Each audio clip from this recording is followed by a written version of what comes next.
What's going on, Bears fans? Welcome to another episode of Chicago Bears Central, your number one spot for everything Chicago Bears related. On today's episode, we're going to be talking about injury updates and new signing. Aaron Rodgers says he's going to play in the game Sunday. We're going to get into all that, plus Justin Fields' ranking in ESPN's 25 under 25. We'll get into all that and more right after this. You are now tuned in to Chicago Bears Central, your number one place for all Chicago Bears news and content. All right, Bears fans. So we're going to start off today's episode with Justin Fields' ranking. ESPN ranked 25 players under 25 years old in the NFL, and Justin Fields came in on that list as number 21 on that list. Now, does that seem a little bit too low?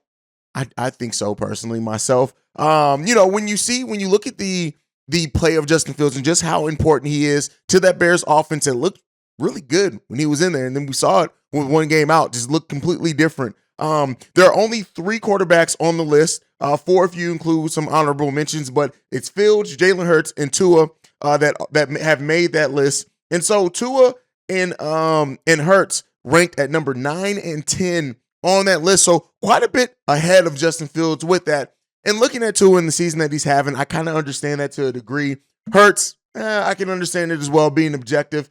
So both those players are very good. But when you look at the fact that Justin Fields ranks 11 spots below them, it's a little bit of an issue for me. But again, I get it. The Bears aren't winning. While Justin Fields has looked great, he's dazzled. The offense looks way better and way different when Justin Fields is in it. There is some questions about that, the fact that the team that has not translated to wins for the Chicago Bears. Now, we all know, for the people that watch the Bears, there's a lot more that goes into that. There's the defense not being able to stand up and things like that. But, at the end of the day, it's good that Justin Fields did make that list. He is absolutely one of the best players in the NFL under 25, and not one of the best players in the NFL in general. And next season, with a drastically improved roster, I'm sure, Justin Fields will rise in the rankings for a lot of people on a lot of different lists next season. Next season is really the season that I look at and say, Justin Fields, and I said this before, there are no excuses for this Bears front office and Ryan Poles at all after this offseason. They're going to have a good draft pick. They're going to have a lot of cap space. And I know not everything is going to hit. You may draft a player that doesn't necessarily hit in year one. Maybe you do sign some free agents that don't necessarily work out the way that you thought, but I don't give a damn with all that. At the end of the day, it's this. You're going into the offseason with tons of assets. If those assets do not translate to a better team for Justin Fields and the other players on this team and does not translate to wins, it was all for nothing. So yeah, with that being said, if the win aspect of this is what's going to take Justin Fields even higher on lists like this, so be it. We already know. I don't even care about lists like this. I cover it because it is something to talk about. I do cover it because it is something that some people do look at, and and these lists are made for conversation. But at the end of the day, it's this. For people who don't watch this team day in and day out, who don't actually watch, who just look at the box score or whatever else, you may not always understand just how important and how great Justin Fields has been most of the season. And so, while we move forward with the question of, are we even going to have Justin Fields the rest of the season? Should he even play for the rest of the season? There's been questions on, should the Bears technically go into hibernation until the free agency and the draft, considering the injuries and everything surrounding this team? There's a lot of I lean on the side of yes with that. I get it. There's nothing else I need to see from Justin Fields this season. Nothing. And I don't want to risk him getting hurt even more. Seems like there's been some progress made in there. The Bears are still planning for Trevor Siemian to get the start next week. But it does seem like he is making some type of progress with his injury. And there's some chance, a small chance, that it seems like he may play on Sunday. I think he should just sit down. Let me know what you guys think about that one. Let's move into the next topic for today. So yesterday, I said it on the daily. I actually said it before this information was released. But Eddie Jackson is shut down for the season. Him and Darnell Mooney have officially been placed on the injury reserve, so we're not seeing them for the rest of the season. Now, the Bears did make a signing after this. They signed veteran safety Adrian Colbert, who is a veteran in this league, who's played.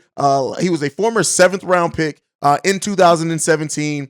He's first 2 seasons in San Francisco. And then, it is what it is. He played with the Dolphins, the Giants, the Browns, and the Jets. So now he plays for the Chicago Bears. Again, bringing in a veteran presence to kind of, to step in for missing Eddie Jackson. It makes sense. The Bears also looking at some other options as well there. But at the end of the day, it's this. Is this a major move? No, it is a move. It is, to bring in some more veteran leadership to help this team out. But we all know the writing's on the wall. The Bears aren't going to get a lot more wins this season if they win another game this season at all, especially if Justin Fields is out. You're looking at other things, Khalil Herbert, Darnell Mooney. Like the injuries just have stacked up for this team. But they do bring in Adrian Colbert, so we get to see what he looks like. I don't think it's anything major. It kind of is what it is there. It's a move. They made a move because they're missing a key piece to their team, and they do need somebody to be able to step in the game against the Green Bay Packers. And speaking of the game against the Green Bay Packers, Kmet has some serious confidence in there. Kmet believing that the Bears can break this 5-game losing streak that we're on with this. He said this: "I appreciate how Coach has really handled this here. He's been consistent every week, whether it's coming off a winning week or a losing week. Coach has been the same, and that's something you have to appreciate as a player. He's not deviating from how he approaches things like that. He keeps it consistent, and he believes in this process, and guys believe in the process with the hits principle and things like that." And then he says this: "I think regardless, you can throw the records out the window for these types of games. This is the biggest rivalry in the NFL. Most historic. Obviously, the game I grew up watching this game, and this game means a lot to me. So regardless of where either team is at in the season at this point, this is a big game. You feel that in the locker room, regardless of the records of each. So I'm looking forward to it and a good opportunity to break a losing streak here. I kind of feel good about yourselves going into the bye week. If the Bears can get a win against the Green Bay Packers, considering the injuries and everything that we've sustained, it's going to be a major win. Now, this is not going to be easy by any stretch of the imagination for the Bears to do, especially if Justin Fields is out in this game. But at the end of the day, it's this: the Bears versus the Packers are the biggest rivalry in the NFL. I don't care. You can argue with your mama. Don't argue with me, right? I don't care what fan you are of a team. I don't give a damn what other rivalry. I don't care what you got to see. It's the Green Bay Packers versus the Chicago Bears. Is always going to be the greatest rivalry in professional football. And so with that being said, of course, we all want to win. Us here at Chicago Bears Central all want the Bears to get a win. We understand if we don't, especially if Justin Fields does not play. But at the end of the day, it's this: you have to come in, you have to be prepared, you have to roll with what you have. We got injuries to the offensive line. We got even Chase Claypool being questionable. We got injuries to our wide receiver core. We got injuries to our running back core. We got injuries to our quarterback. Everything on offense except the tight end, we have injuries sitting there. So, not to expect a lot from this team, not to expect this team to come out and look as good as what they have in the offense in weeks leading up to last week, which we kind of looked marginal in. And that's understandable. But so with all this being said, this is the game that we had circled on our calendar. C-Dub and Bobby have called this our Super Bowl. And it sucks that we have so many players down heading into what is probably the biggest game in the season for Bears fans, because we just want to beat those cheeseheads. That's just what it boils down to. We want to beat the cheeseheads. And the fact that we don't have our best foot forward because we're down so many injuries on both sides of the ball, it sucks, right? It kind of is what it is. We'll see them next year. I think when you look at it, the Bears are definitely going to be a better team than the Packers going forward. That's my saying, and I hope that proves to be true on the football field. But it's this: there's a lot of excitement around this game. I know some of that's been taken away, of course, by the injuries, but at the end of the day, it's this: we're still going to support this team. We're still going to watch this game. We're still going to break it down. We're not going to come in. We're not going to take any time off just because Justin Fields and other players are out in the season. It's all but wrapped up at this point for the Chicago Bears, especially when you look at those injuries. But at the end of the day, the Green Bay Packers, if we can get a win against them, how good would that feel? Especially if we get a win against them without Justin Fields being in the game. Good Lord, watch out for how excited I'm going to be on that post-game show. But it's this: it all boils down to this one thing, right? Not to quote Anne-Marie, but it's this one thing, right? At the end of the day, if we can get a win against the Green Bay Packers with this depleted roster, listen, that's a hell of a feel-good story for Chicago Bears fans, considering how dour everything else is with all the injuries to a lot of our key players. So, we'll see what happens with that. With that being said, Aaron Rodgers has come out and does say that he does plan on playing against the against the Chicago Bears. He said, "I got good news with the scans yesterday, so I plan on playing this week."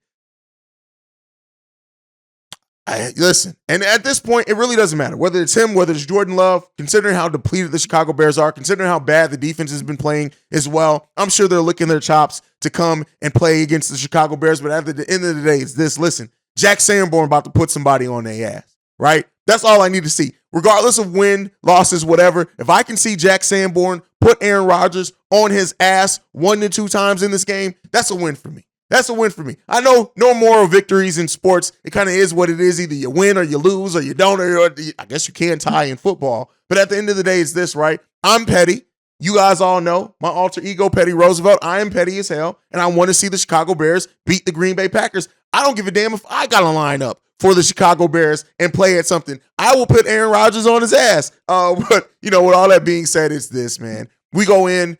We have a difficult test in front of us facing the Green Bay Packers. Of course, it's not going to be easy. It's going to be even harder than what we expected to leading into this game. We've been really excited about this matchup in the upcoming weeks. And of course, a lot of that excitement's been taken away just because of how badly things have been going for the Chicago Bears with all the injuries. And it's this, right? Rivalry games are rivalries for a reason. They become special matchups. Sometimes when you get into these rivalry games, which hasn't been really a rivalry, Aaron Rodgers has said it. He's owned us for the better part of a decade. So with that being said, yes, we're not expecting a lot. I just want to see a good game. I want to see fun had. I want to see all this being done. And if, by the way, we can hit Aaron Rodgers and put him on his ass in that amount of time, it's win-win, baby. It's all butter. But before we go, I do want to talk about some of the rankings for the Chicago Bears. Right now, the Bears rank is 19th points per game. We actually are now averaging over 20 points per game, which hasn't been said for the most part of the season. We're 32nd in passing offense. You guys already know that's been one of the sticking points. We're still the number 1 team in rushing offense, and we're 24th in total offense. Third down conversions, we actually have risen up to 7th, which is a huge leap. We were towards the bottom of the league for a long time. We actually now convert 44% of our third downs, which has been considerable growth for this team over the course of the season. We are 13th in red zone scoring as well, scoring 57.89% of the time. We are 31st in sacks allowed with 42. We all knew that. That's going to hurt us. And we're 20th in turnovers for the offense. This offense has really, if you look at me giving these numbers from the beginning of the season to now, we've taken considerable leaps. And I don't want to overlook that. Yes, Justin Fields is not on there, so those numbers are going to drop down with Justin Fields, Mooney, Herbert all being out. We're going to see some of that go down. But it's easy to overlook just how much this offense has grown over the course of the season under Matt Eberflus and offensive coordinator Luke Getsy. We've had some serious wins, not wins on the football field. We've had some wins and victories in the growth and development of this offense overall. As far as the defense, we're 27th in points allowed at 25.4 points per game. We have the 12th ranked passing defense, which we got lit up last week. We were 9th coming into that. We're 27th in rushing defense and 20th in total defense. The defense has done almost the opposite. They've gotten worse over the course of the season. But when you trade players like Robert Quinn, Roquan Smith, it happens, right? Again, looking forward to some considerable growth from this team in the next offseason. We are really slated to get a generational type defensive talent in the draft as well. When you look at the players that are going to be inside that draft, Will Anderson, so it's Jalen Carter, I should say. It's going to be a huge opportunity for this Bears defense to take huge leaps as well over the course of this offseason. It's still an exciting time to be in the Bears fans. Maybe not with the football being played on the field. Maybe not with how difficult the rest of the season is going to be, especially with the players we're probably going to be missing for the rest of the season. But at the end of the day, don't lose hope, Chicago Bears fans. Do not. Brighter days are coming. This was always a season allowing the foundational groundwork, and we did that with the offense, and we see some really big gains in the offensive end. Imagine now what this offense would look like with a better offensive line, with more weapons for Justin Fields, with another year of development for Fields, Mooney, now Chase Claypool being in there, getting a full offseason with Justin Fields and things like that. The future is bright here in Chicago, even though some fans don't see it, and I understand it, right? That's not an indictment against you guys. I completely understand some of the fans just not seeing it right now, but it's coming. I promise you guys, it's coming, and be tuned in and locked in right here at Chicago Bears Central as this team continues to grow. Make sure you're following the show at Chi Bears Central. You can also send us any feedback, questions, comments, concerns, ChicagoBearsCentral@gmail.com. Lastly, if you want to leave a text and or voicemail, the number to do so is 773-242-9336. We are the number one spot for everything Chicago Bears related. Like I like to end every episode on, bear down. Love you guys, and peace, y'all. This has been a presentation of the Break Media.